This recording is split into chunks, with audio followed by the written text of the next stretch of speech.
to me, is very natural and simple.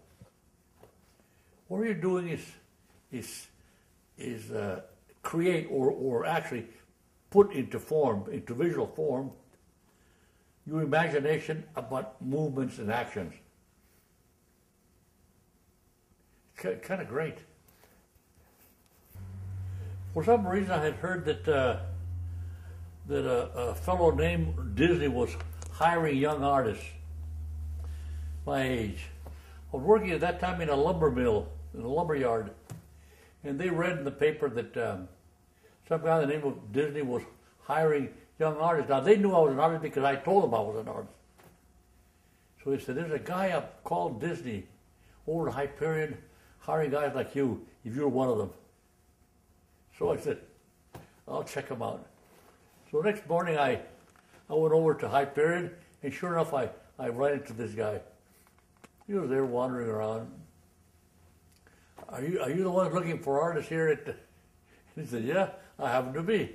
Are you an artist? Yes, I said, I'm an artist. So he asked me about my background, which wasn't much. That's what I told him. I said, no, I haven't gone to Chouinard or any fancy art school. I don't have to. I can draw. Oh, okay. He took me at my word, and he said, do you have any samples? You mean samples of drawings? Well, I don't have them with me, but I'll have them tomorrow morning if you want.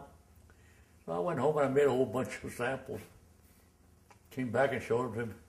He said, well, she said, you obviously can draw, but you haven't had much training, have you?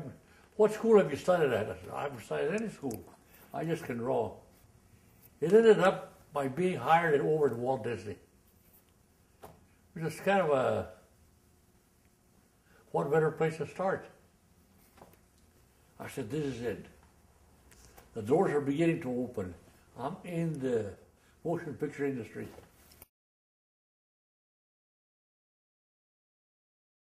You know, I know you've done the Charlie Brown for 40 years now, but of all the characters, the hundreds of characters, which were the favorite ones that you did, that you animated?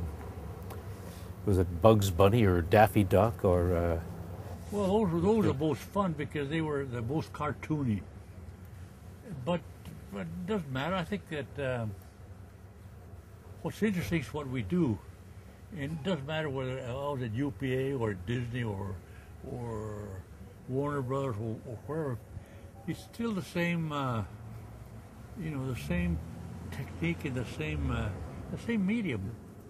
Well, I'll tell you, in a strange fashion, at Disney, he was so proper and so classic. And Warner Brothers, he was like a cartoon studio, very rough and ready, and no polish. Just the animation was crude but very honest, very. I really liked it. I thought it was a great. To me, it was a step up. UPA was a very sophisticated, stylized animation studio. They were very conscious at UPA about this being an art form and not just animation, like we over at Warner's and at Disney we used to consider just, No, at UPA was considered an art form and fostered like that. Do you ever get involved in the idea of trying to politicize what you're doing? I know there was problems on the original Charlie Brown, people saying you can't have a religious program, in the Charlie Brown Christmas. Yeah. Well, it wasn't. It was just telling the Christmas story. That's right. Well, we've always shied away, of course, from things like that. But in passing, if it's part of the business and part of the story, you have to use it. Mm.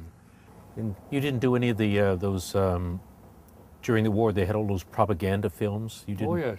Did you work on any of those? Oh sure, yeah. But they were just educational about our business, about our this country.